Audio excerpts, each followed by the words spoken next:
Good evening students. स्वागत है आपका जागृति क्लासेस लर्निंग ऐप पर, जहां कक्षा 8वीं से लेके 12वीं तक की जो ट्यूशन क्लासेस हैं वो ऑनलाइन जागृति क्लासेस ऐप पर आपको अवेलेबल होती है।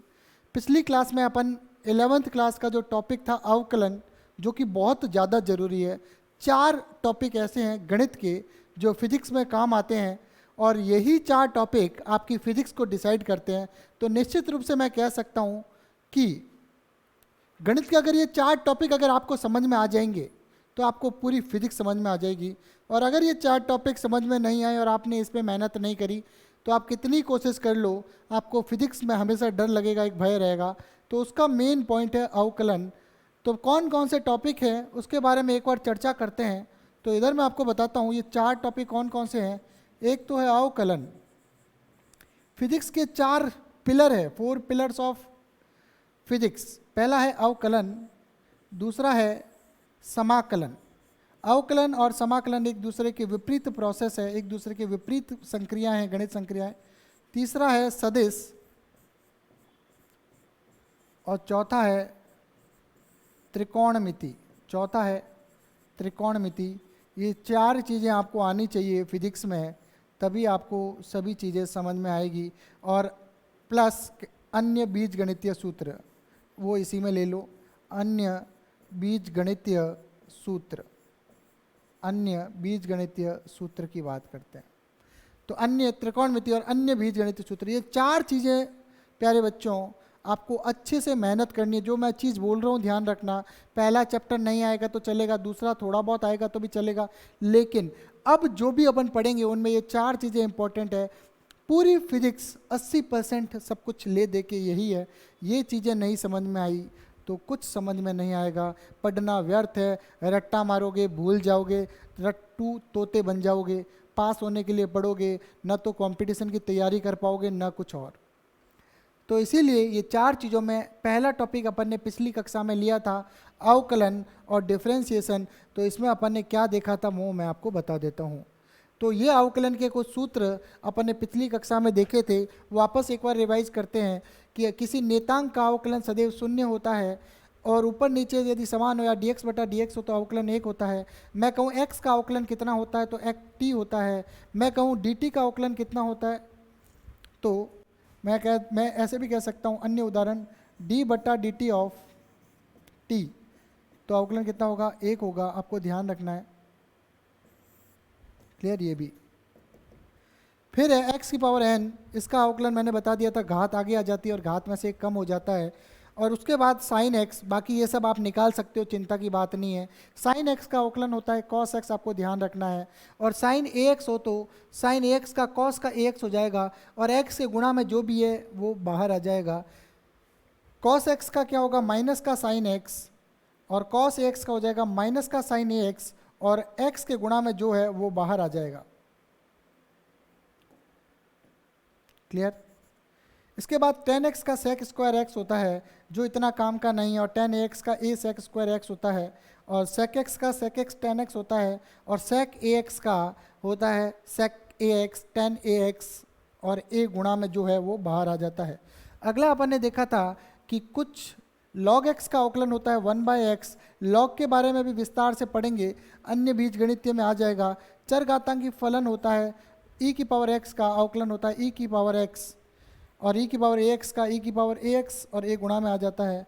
किसी भी नेतांक के गुणा में अगर f ऑफ x है तो नेतांक बाहर आ जाता है, ध्यान रखना। तो अगर ax का अवकलन करना है तो a बाहर आ गया, पीछे बचा dx बटा dx, और आपको पता है इसका मान 1 होता है, तो ax का अवकलन a होता है, इसीलिए गुणा में सब में a आगे आया था। पिछली कक्षा में सब अपन देख चुके थे। इसके बाद आप यहाँ पे देखिए, ये सही है, ये ऐसे लाइनिंग आ गई, कोई दिक्कत वाली बात नहीं है। मैंने कहा था कि अगर कोई फलन से नेतांक गुणा है तो नेतांक सीधा सीधा कहाँ आ जाएगा, नेतांक सीधा सीधा बाहर आ जाएगा।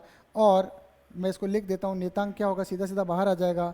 और जब इस तरह से प्लस माइनस का चिन्ह है 2 फलनों में तो dx इसको भी मिलेगा, dx इसको भी मिलेगा। गुणनफल वाले फलनों में क्या होगा, f of x g of x अगर ऐसे लिखा हुआ है तो क्या होगा, एक बार f of x as it is रहेगा, g ऑफ x का अवकलन होगा, प्लस का चिन्ह आएगा क्योंकि मैंने बताया था गुणा प्लस होता है, भाग माइनस होता है। प्लस, और जब एक बार g of x as it is रहेगा तो दूसरे वाले का अवकलन, मतलब पहले वाले का अवकलन हो जाएगा।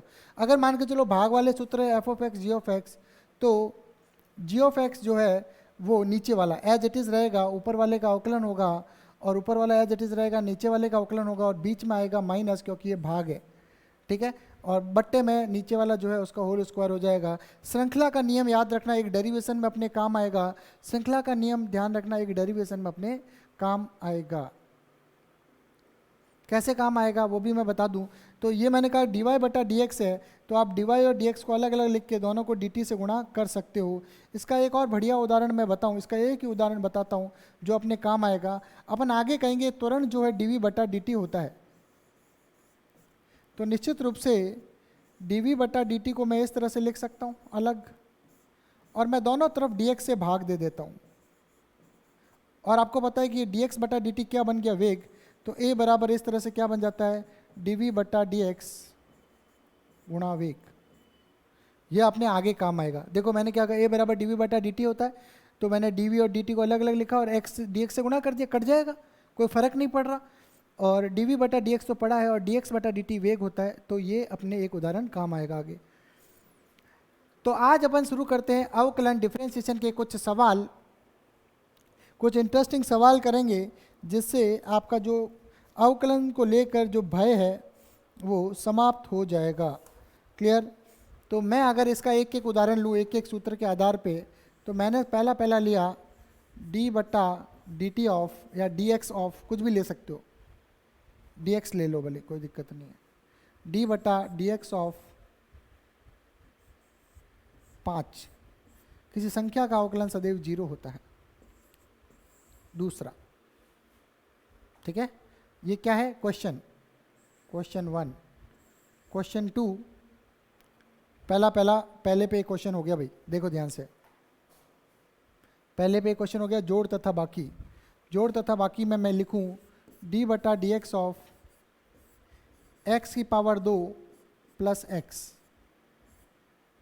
तो क्या हो जाएगा, ध्यान से देखिएगा, इसको मैं दो अलग अलग बार दे दूं, तो d बटा dx of x square plus d बटा dx ऑफ x। अब इसका अवकलन जब अपन कर रहे हैं तो ध्यान से देखिएगा, नीचे कर लेते हैं आप। तो आपको पता है कि d बटा dx ऑफ एक्स स्क्वायर ये एक संक्रिया है, ये एक क्या है, संकारक है, ऑपरेटर है जो एक्स स्क्वायर पे लग रहा है। तो एक्स स्क्वायर में ध्यान से देखिएगा, घात 2 आगे आ गई। क्लियर। घात 2 क्या हो गई, आगे आ गई, और एक्स स्क्वायर एक्स की घात 1 कम हो गई, 2 माइनस 1, प्लस dx बटा dx, आपको पता है x का अवकलन 1 होता है। तो इस तरह से अगर इसको व्यवस्थित करेंगे तो 2x की पावर 1 प्लस 1, तो आंसर हो जाएगा 2x प्लस 1। मेरे हिसाब से यहाँ तक कोई तकलीफ नहीं होनी चाहिए। क्वेश्चन नंबर 3, एक पुनः एक सवाल करते हैं। d बटा, अब सुनना एक और बताता हूँ, dt ऑफ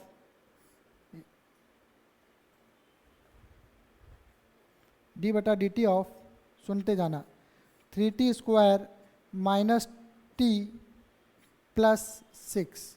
अगर ये है, इसका करना है तो देखते जाना क्या होगा, सुनते जाना। d बटा dt ऑफ, ध्यान से देखना भाई, d बटा dt of 3t square minus d बटा dt of t plus d बटा dt ऑफ 6।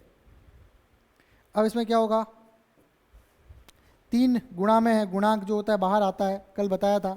तो 3 dt बटा t स्क्वायर माइनस dt बटा dt प्लस d बटा dt ऑफ 6। अब इधर देखिए, 3 तो यहाँ पे एज इट इज़ आ जाएगा, t स्क्वायर का अवकलन होगा वो क्या होगा, t स्क्वायर का होगा 2, आगे आ जाएगा और पावर में से 1 कम हो जाएगा, तो 2 घात है वो कितनी हो जाएगी, 1, माइनस dt बटा dt 1 होता है, और नेतांक का अवकलन 0 होता है। तो इस तरह से अपना आंसर आएगा 6t माइनस 3। क्या आंसर आएगा, ये गुणा हो जाएगा दोनों से, तो 6t माइनस 3 आंसर आ जाएगा। यहाँ तक आपको समझ में आ गया होगा। तो इसका अवकलन जो है वो हो जाएगा 6t minus 3। Question number 4, D बटा डी टी ऑफ, या डी बटा, देखो मैं दोनों क्यों लिख रहा हूँ, इधर देखिए, मैं x लिख रहा हूँ, कभी dt लिख रहा हूँ, जिसके सापेक्ष आपका दिमाग एक्टिव रहना चाहिए। अगर ये t में है तो t के सापेक्ष t में है, कोई दिक्कत नहीं है। ये x में है तो x के सापेक्ष होगा, कोई दिक्कत नहीं है। अब यहाँ पे आप आ जाइए, यहाँ पे मैं एक सवाल लिखता हूँ, यहाँ पे एक सवाल लिखता हूँ, इधर देखिए ध्यान से, d बटा डी टी ऑफ, इसको मैं लिख सकता हूँ एक्स क्यूब साइन एक्स गुणा, ठीक है, एक्स क्यूब साइन एक्स, इसका करना है। तो आपको लग रहा है कि एक फलन है एक्स की घात वाला, एक है साइन एक्स वाला, तो यहाँ पे कितने फलन है, दो फलन है। कितने फलन है भाई, दो फलन है। तो इसका आंसर क्या होगा, मैं फिर से लिखूंगा डी बटा डी एक्स। तो इसमें मैं क्या करूँगा, एक बार एक्स क्यूब को बाहर ले लूँगा और साइन एक्स का अवकलन कर दूंगा, फिर एक बार साइन एक्स को बाहर रख दूंगा और डी बटा डी एक्स ऑफ एक्स की पावर 3 ले लूँगा। कोई भी पहले लो पीछे लो कोई फ़र्क नहीं, और गुणा है इसलिए प्लस आएगा, ये ध्यान रखना। गुणा जो है बच्चों वो प्लस में बदल जाती है, ध्यान रखना गुणा का, ठीक है। तो यहाँ पे एक्स की पावर 3, अवकलन साइन एक्स का अपन ने याद किया था, कितना किया था भाई, cos x, plus sine x अवकलन एक्स क्यूब का अपन ने कितना किया था, 3 घात आगे आ जाएगी, और घात में से देखो 3 जो घात है वो आगे आ जाएगी, और घात में से 1 कम हो जाएगा। 3 में से जब 1 कम हो जाएगा तो बचेगा कितना, 2, ये ध्यान रखना। तो ये हो जाएगा x cube cos x cos x. तो यहाँ तक हो गया, प्लस 3 आगे आ जाएगा, यह अवकलन हो चुका है, तो 3x स्क्वायर पूरा आगे ले लो और ये हो जाएगा साइन एक्स। तो इस पूरे का अवकलन ये हो जाएगा x cube cos x plus 3x square sine x. 4 उदाहरण अपने हो चुके हैं, आप ध्यान से देखिए। साइन एक्स का कॉस एक्स हो गया और क्लियर, और एक्स क्यूब का 3x स्क्वायर हो गया, और उसको अपन अरेंज किया तो अपना आंसर इस तरह से आया। क्वेश्चन 4 का अवकलन भी हो चुका। अब अगला देखिए, भाग वाले का कर लेते हैं। तो एक अगला क्वेश्चन 5वां अगर देखें,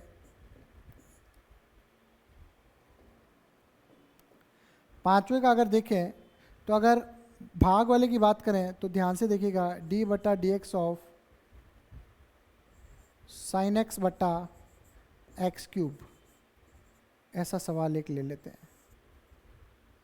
तो इसका अवकलन क्या होगा, ऊपर वाला एज, नीचे वाला जो है ऊपर जाएगा एज इट इज़, और अवकलन किसका, ऊपर वाले का।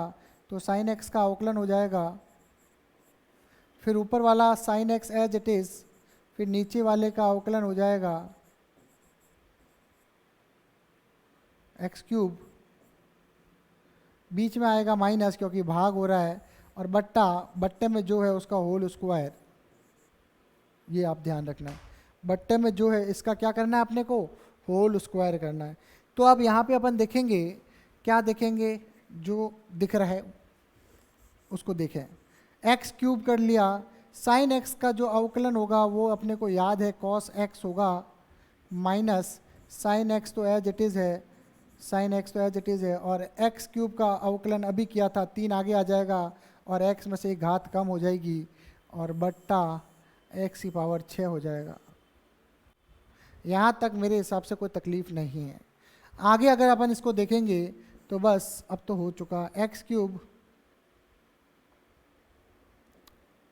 ये अपना आंसर आ चुका। अब कॉमन लेना है तो ले लो, एक्स स्क्वायर इससे कॉमन लिया तो ये x cos x minus 3 sine x बट्टा एक्स की पावर 6, और 6 से एक्स स्क्वायर गया तो बचा कितना, 4। तो उत्तर आया x cos x minus 3 sine x बट्टा एक्स की पावर 4। ये आपका उत्तर आ गया भाई, जो आपने किया उसका उत्तर इस तरह से कुछ आएगा। तो सभी के अपन ने एक एक उदाहरण अपन ने देखे हैं। क्लियर, यहाँ तक मेरे हिसाब से आपको समझ में आ गया होगा। क्लियर, कुछ और उदाहरण भी करेंगे, लेकिन यहाँ तक समझ में आ गया तो अपन फिर आगे बढ़ते हैं भाई। कुछ उदाहरण और करेंगे।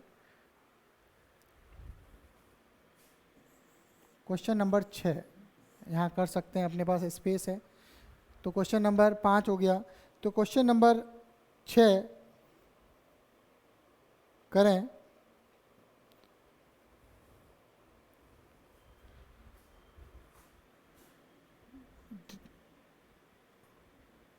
डी बटा d x of x square log x, इसका करना है भाई। करो आप जल्दी से, इसका आप खुद करो। डी बटा d x of x square log x बट्टे में एक्स स्क्वायर बट्टा लॉग एक्स। और लॉग में जब, सुन लो, लॉग में जब, लॉग के बारे में बता दूं, लॉग में जब ई होता है आधार में, ये क्या होता है, आधार होता है। लॉग क्या होता है ये मैं बताऊंगा, तो पहले मैं लॉग के बारे में थोड़ा सा बताना चाहूँगा। चलो बेसिक, लॉग की एक अलग से क्लास लेनी पड़ेगी। तो अभी आप इतना समझो कि डी बट्टा डी एक्स जो है, और यहाँ जो अवकलन होता है वो लॉग बेस में ई एक्स होता है। ये लॉग है, और ये लॉग में जो ई रखा हुआ है ये उसका क्या होता है, बेस होता है। कभी कभी लॉग में यहाँ पे 10 भी होता है, लेकिन अभी अपन जो कर रहे हैं उसमें बेस में ई होना चाहिए, उसका अवकलन होता है। क्लियर? तो इसका आपको करना है अवकलन।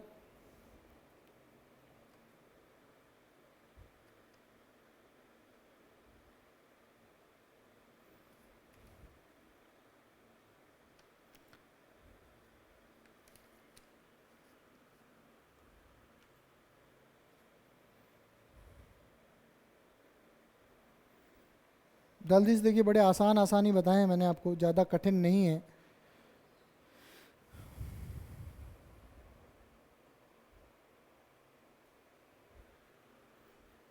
तो कुछ सवाल अगर आप चाहो तो मैं घर के लिए भी दे सकता हूँ, सिर्फ अगर आप चाहो तो। एक ये है, और एक क्वेश्चन और मान लेते हैं, क्वेश्चन नंबर 7, डी बटा d x of sine x cos x, d बटा d x of sine x into cos x, ये भी कर सकते हो। अब मैं बताता हूँ आपको कि इसको करने के दो तरीके हैं, और अवकलन जो है अलग भी आ सकता है, कोई मतलब घूम फिर के आंसर आ सकता है, लेकिन उसका सिंप्लीफिकेशन करो नहीं करो उस आधार पे अलग अलग आंसर आ सकते हैं। तो इसमें चिंता वाली कोई बात नहीं है।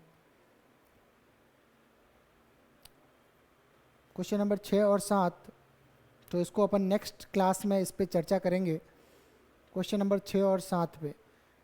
या आप कहो तो अभी स्टार्ट कर देते, कोई दिक्कत नहीं है।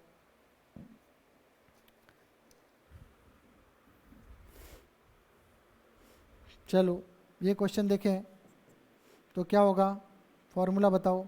नीचे वाला एज इट इज, ऊपर वाले का अवकलन, माइनस ऊपर वाला एज इट इज, नीचे वाले का अवकलन, बट्टा नीचे जो भी है उसका स्क्वायर। तो ये हो जाएगा लॉग ई एक्स, और एक्स स्क्वायर का अवकलन हो जाएगा 2x की पावर 1। देखो घात आगे आएगी, वापस देखो, और घात में से एक कम हो जाएगा, तो 2 की जगह अब क्या बच जाएगा, 1 एक्स स्क्वायर, और लॉग एक्स का अवकलन होता है 1/x बट्टा लॉग ई एक्स का होल स्क्वायर।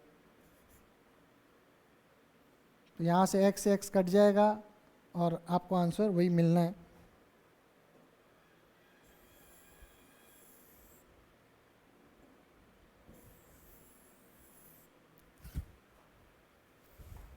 ये सवाल इधर पड़ा है, अपन इधर हल कर लेंगे, ठीक है। यहाँ पे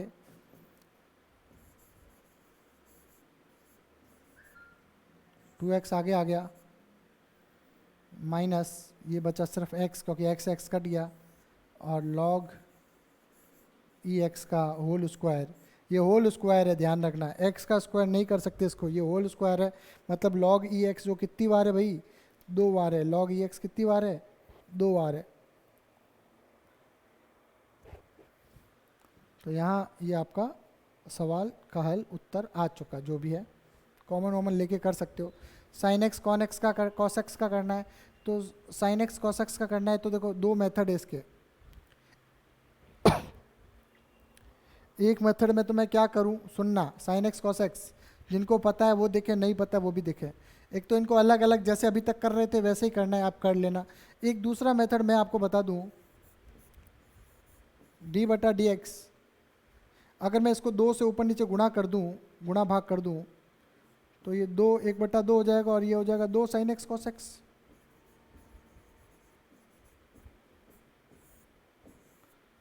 और दो साइन एक्स कॉस एक्स क्या होता है,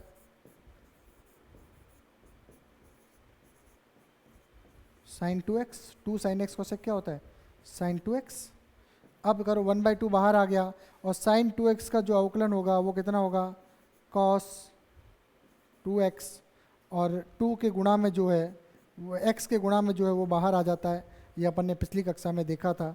तो दो से दो कैंसिल हो गया, तो आंसर अपना कितना आया, कॉस का 2x। तो अपना आंसर कितना आया, कॉस का 2x।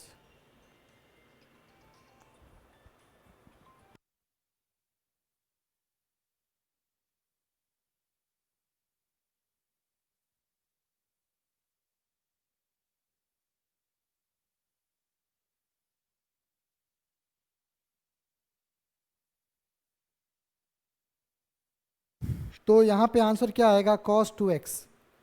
क्लियर। तो इसको इस तरीके से भी अपन लिख सकते हैं। मेरे हिसाब से यहाँ तक आपको समझ में आ गया होगा। दूसरी विधि से भी करोगे, इसको अलग अलग मान के करोगे तो भी आपके आंसर यही आएगा, तो उससे ज़्यादा कोई फ़र्क नहीं पड़ेगा। तो अपन ने यहाँ पे 3 और उदाहरण कर लिए, आपके सामने है ये तीनों उदाहरण। ठीक है। अब इसके बाद अगर जब समाकल ये अवकलन को देखा ही है तो उसके बारे में और कुछ चीज़ें हैं वो अपने को देख लेनी चाहिए। तो मैंने आपको कुछ उदाहरण इसके ऑलरेडी बता दिए थे। ग्राफी निरूपण जो है अवकलन का वो देखना था, और फलन का जो है न्यूनतम और अधिकतम मान है उसके आधार पे भी अपन चेक कर सकते हैं। तो यहाँ तक तीनों उदाहरण को एक और देखो, अभी बड़े धैर्य से आराम से देखो। ये चीज़ें अभी जितना टाइम लग जाए, लेकिन बाद में अपने को कठिनाई नहीं होनी चाहिए, ये ध्यान रखना। इसलिए जितना टाइम अभी लगे इसको लगा लो, समझ लो एक एक पॉइंट कहाँ क्या है, आपके दिमाग में अपने आप क्लिक करेगा।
क्लियर, यहाँ तक हो गया। अब बढ़ते हैं अपन आगे। इसके कुछ उदाहरण और मैं टेस्ट में दूंगा, तब आपके और अच्छे से क्लियर हो जाएगा। अब अपन अगला टॉपिक जो पढ़ेंगे वो पढ़ेंगे शॉर्ट में अगर देखें तो शॉर्ट में एक टॉपिक देखते हैं, अवकलन का ग्राफीय निरूपण। अवकलन का ग्राफीय निरूपण मैं आपको बता दूं, अवकलन का ग्राफीय निरूपण। मान के चलो ये कोई ग्राफ है, मतलब ये कोई निर्देश तंत्र है और इसमें कोई ग्राफ है। तो ग्राफ की बात करें तो कोई ग्राफ है, मान के चलो कुछ इस तरह से। तो ये बिंदु है x और ये बिंदु है मान लो y। अगर x में थोड़ा परिवर्तन होता है, सुनना, तो ये हो जाएगा x प्लस डेल्टा एक्स, और ये कितना हो जाएगा, ये y था तो ये हो जाएगा y plus delta y. Clear? यहाँ तक तो सबको पता ही है, पहले भी अपन ने किया है, तो कोई दिक्कत वाली बात नहीं है। अब अपन क्या करेंगे, यहाँ से एक स्पर्श रेखा बनाएंगे इस पर, ये एक स्पर्श रेखा बन गई। क्लियर?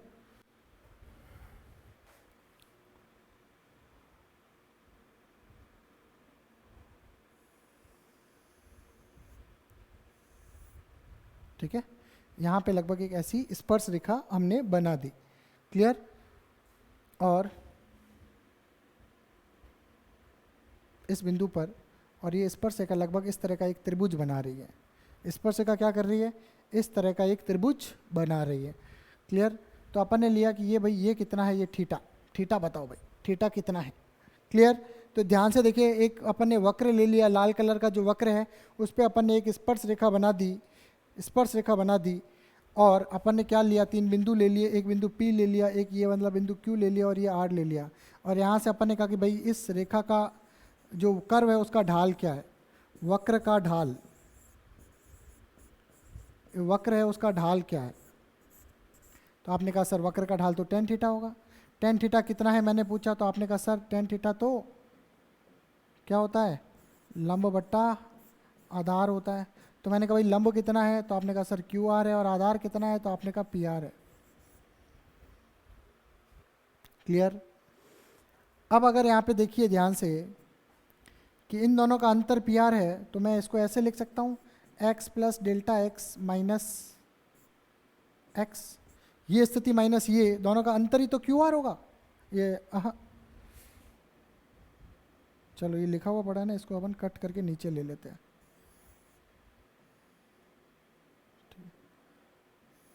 QR कितना है, QR ये वाला है, ये कितना है y plus delta y minus का y। QR इतना है और PR इतना है, ये लिख दिया अपन ने। तो अब आपको दिख रहा है y से y कट गया, x से x कट गया, तो tan थीटा कितना आया। ठीक है, tan थीटा कितना आया। क्लियर? तो tan थीटा आपके लिए आया डेल्टा वाई बट्टा डेल्टा एक्स। और इसके साथ ये पर्टिकुलर एक बिंदु पे चाहिए, तो मैं इसके लिए क्या कर सकता हूँ, इस लंब बट्टा आधार की जो ये दूरी ली है, मैं इसके आगे एक चीज़ लगा देता हूँ, और वो लगा देता हूँ लिमिट। क्या लगाऊंगा, limit delta x tends to 0। Limit जो पहले भी लगाई थी, limit delta x tends to 0। Delta x जितना कम होगा, ये जितना कम होगा, ये उतना कम होगा, और अपने को यहाँ एक क्या मिलेगा, बिंदु। और स्पर्श रेखा सदैव एक बिंदु पर होती है। स्पर्श रेखा किस पे होगी, बिंदु पर।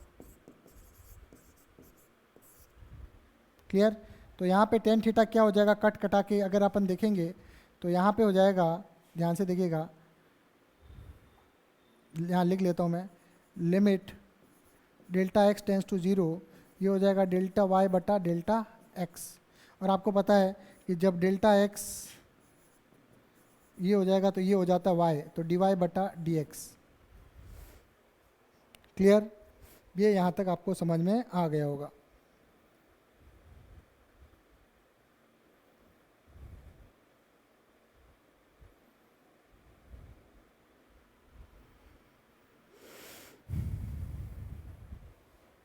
क्लियर?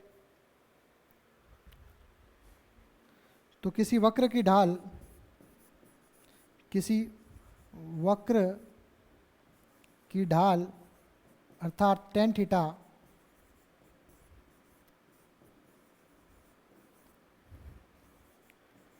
वक्र की समीकरण का अवकलन होता है।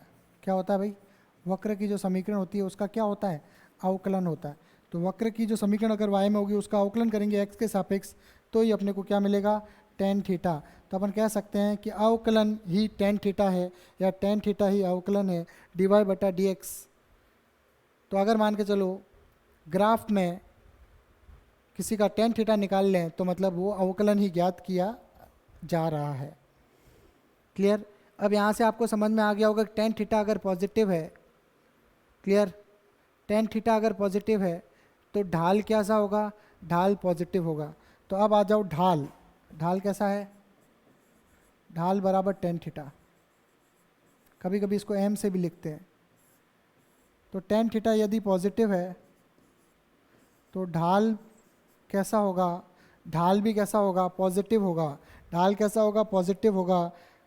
क्लियर? या ढाल कैसा होगा? पॉजिटिव होगा। तो टेन थीटा का मान, या अपन इसको इस तरह से लिखें, theta less than 90, tan theta positive, तो ढाल भी कैसा हुआ? पॉजिटिव। थीटा ग्रेटर देन 90, तो टेन थीटा कितना हुआ? नेगेटिव। आपको पता है सेकंड क्वाड्रेंट में टेन थीटा क्या? नेगेटिव। तो यहाँ पे ढाल भी कैसा हो जाएगा? नेगेटिव हो जाएगा। तो यहाँ तक ज़्यादा दिमाग लगाने की ज़रूरत नहीं है। तो मैंने आपको बताया कि अगर ये ढाल ऐसे है तो यहाँ तक ढाल तो पॉजिटिव रहेगा 90 डिग्री तक। इधर अगर आ जाएगा तो ढाल क्या हो जाएगा? नेगेटिव। मतलब फर्स्ट क्वाड्रेंट में ढाल पॉजिटिव रहेगा, सेकंड क्वाड्रेंट में ढाल नेगेटिव रहेगा, इस क्वाड्रेंट में ढाल या एम पॉजिटिव रहेगा, और इस क्वाड्रेंट में मतलब अगर इस तरह से आएगा तो ढाल कैसा रहेगा? नेगेटिव। मतलब आप समझ रहे हो? इसको दोबारा अगर इधर देखें तो इधर से देखिए, ये है, इधर से कोई भी अगर ढाल ऐसे रहेगा तो पॉजिटिव रहेगा, लेकिन अगर इस तरह से आएगा तो नेगेटिव रहेगा। ये ध्यान रखना। अगर कोई रेखा मान के चलो ऐसे है तो भी ढाल नेगेटिव काउंट किया जाएगा। ठीक है? तो इसको अपन हटा देते हैं, मैंने समझाने के लिए बताया। ठीक है? अब आ जाते हैं कि अधिकतम और न्यूनतम मानों की स्थिति, उच्चिष्ट और निम्निष्ट। ठीक है?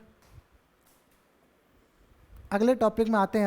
अपन पढ़ेंगे अगले टॉपिक में कि किसी फलन के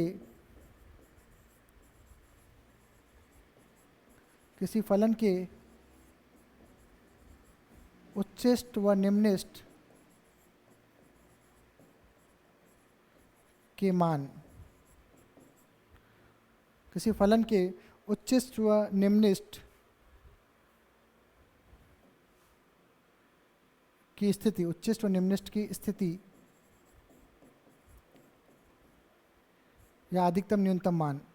तो किसी फलन के उच्चिष्ट व निम्निष्ट की स्थिति की बात करेंगे तो यहाँ से सुनिएगा ध्यान से, क्या बात है। इसके लिए एक ग्राफ बनाना पड़ेगा भाई। पहले अपन ने कोई ग्राफ बनाया ऐसा, मान लो इस तरह से। तो अभी मैंने आपको बताया था, सुनना, ढाल टेन थीटा, देखो इसकी ढलान है भाई, हाँ है, इसकी ढलान है, हाँ है, दोनों की ढलान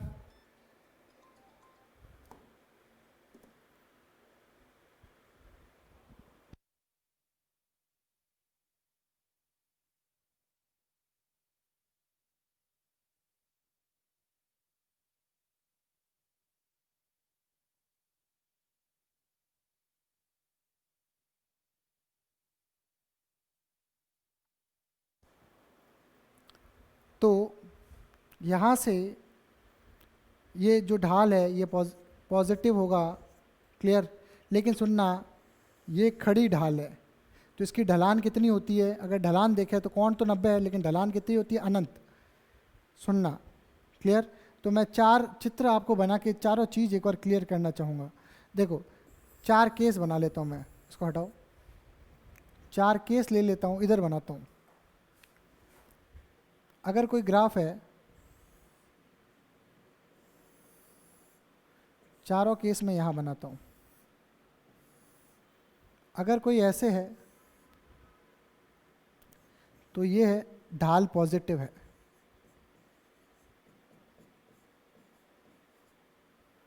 कोई अगर ये है खड़ा बिल्कुल, ढाल अनंत है। कोई अगर ऐसा है तो यहाँ पे जो ढाल ग्राफ अगर ऐसा है तो ढाल कैसा आएगा? नेगेटिव, क्योंकि ये अधिक कोण में चला गया।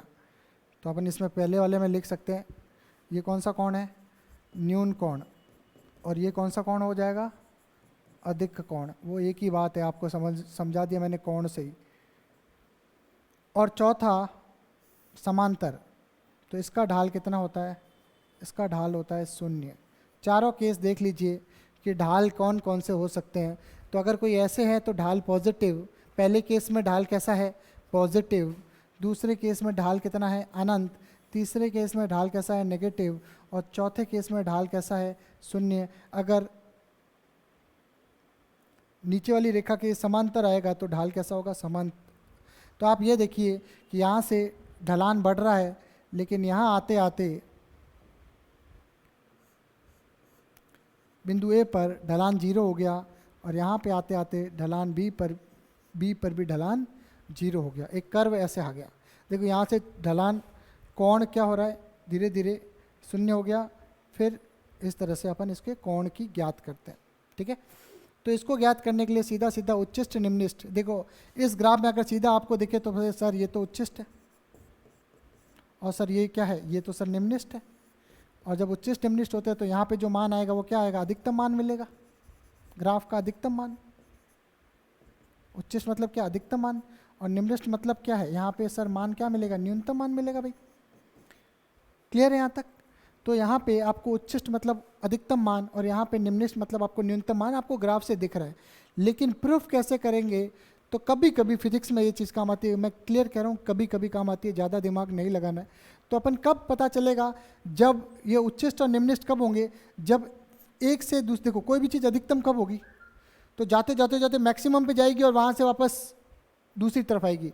तो यहाँ से जाते जाते मैक्सिमम गई और फिर दूसरी तरफ आई, तो ये अधिकतम मान हो गया ना। घटते घटते घटी और न्यूनतम, और फिर ऊपर चलेगी, तो ये न्यूनतम मान हो गया।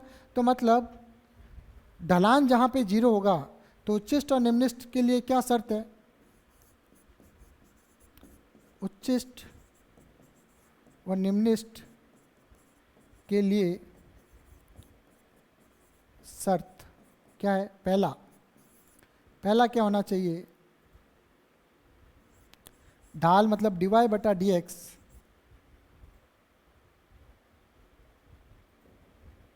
पहले शर्त क्या है, ढाल जो है, ढाल कौन सी, dy बटा dx वो होनी चाहिए 0। ढाल क्या होनी चाहिए, पहली शर्त है 0। अब दो केस आते हैं, अब इसका दोबारा अवकलन करना है, डी स्क्वायर वाई बटा डी एक्स स्क्वायर। अगर ये लेस देन 0 है तो निश्चित रूप से ये उच्चिष्ट है, उल्टा चलना है। अगर ये नेगेटिव है या लेस देन 0 है तो ये उच्चिष्ट की स्थिति है, ये ध्यान रखना। उल्टा मतलब 0 से कम है मतलब ऋणात्मक, पहला, ठीक है। और इसका दूसरा केस क्या हो जाएगा, यदि डी स्क्वायर वाई बटा डी एक्स स्क्वायर, 2 बार अवकलन करने पर, सुनना भाई, अगर ये मान ज़्यादा आता है तो ये निश्चित रूप से निम्निष्ट की स्थिति है। किसकी स्थिति है, निम्निष्ट की स्थिति है। अब सर इसका उपयोग क्या है, तो मैं बताता हूँ आपको क्या है, सुनिएगा। आपको कोई वक्र दिया हुआ रहेगा, सुनना, कोई भी वक्र या समीकरण, या मान लो कोई समीकरण दी हुई रहेगी, तो आप क्या करोगे, समीकरण दी हुई है तो आप क्या करोगे, पहले उस समीकरण का अवकलन करके उस समीकरण को बराबर 0 कर दोगे, अवकलन कर बराबर 0 कर दोगे, तो आपको क्या मिलेंगे, आपको कुछ बिंदु मिलेंगे, कुछ 0 करने से कुछ मान मिलेंगे, ठीक है, वो मान रख देना। फिर आप क्या करोगे, ऊपर वाली समीकरण का पुनः अवकलन करोगे। मैं इसको थोड़ा और तरीके से लिखूं,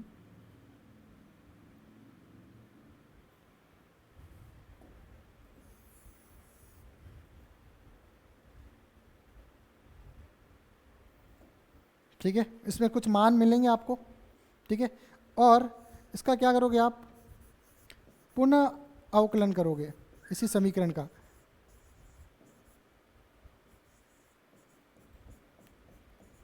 और ये जो मान निकले हैं ये इसके अंदर रख के देखोगे। जब मान रखोगे, देखो अवकलन एक बार करोगे, फिर क्या करोगे, 0 रखोगे, उससे क्या करोगे, मान मिल जाएगा आपको, ठीक है। अब क्या करोगे, उसी समीकरण का दूसरी बार, 0 वाला नहीं, मुख्य का दूसरी बार अवकलन करोगे तो आपको एक और अवकलन की समीकरण मिलेगी, और उसमें ये जो मान मिले हैं ये डालोगे। तो अगर दो केस आएंगे, अगर मान पॉजिटिव आ रहा है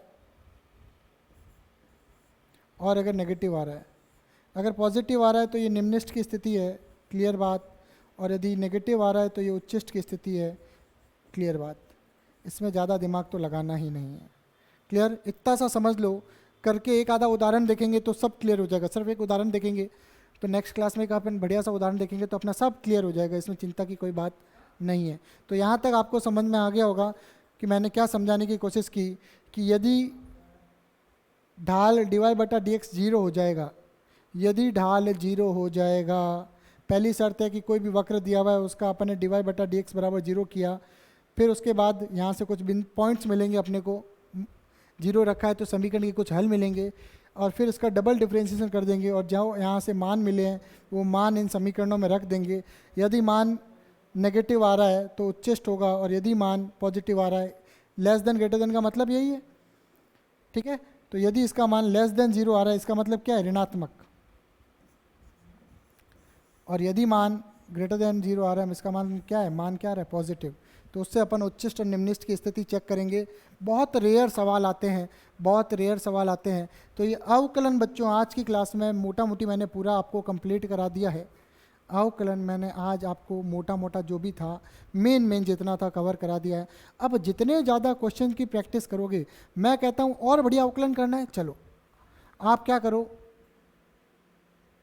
मैथ्स वालों की किताब उठाओ, मैथ्स सब्जेक्ट वालों की, और उसमें अवकलन पूरी एक प्रश्नावली है, उसके क्वेश्चन कर लो। मैं गारंटी देता हूँ उसके पूरे क्वेश्चन कर लो, अवकलन के सारे क्वेश्चन कर लो, मैं गारंटी देता हूँ कभी नहीं अटकोगे। ये अवकलन आपका बेस्ट से बेस्ट टॉपिक हो जाएगा।